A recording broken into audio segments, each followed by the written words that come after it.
எத்தனை நாள் இப்படி நான் எங்கிறது? பொட்டு வச்சு பூ முடிக்கும் நாள் இருக்கு.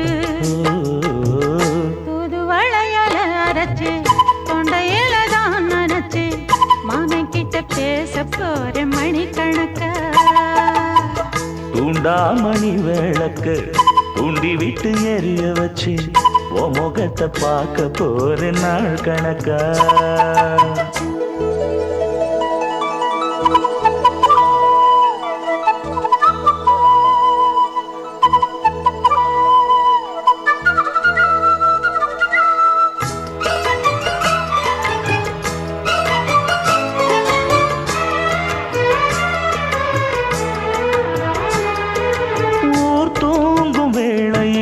நான் தூங்க போனதில்லை ஒன்னாலதான் கண்ணே ஒன்னாலதான்.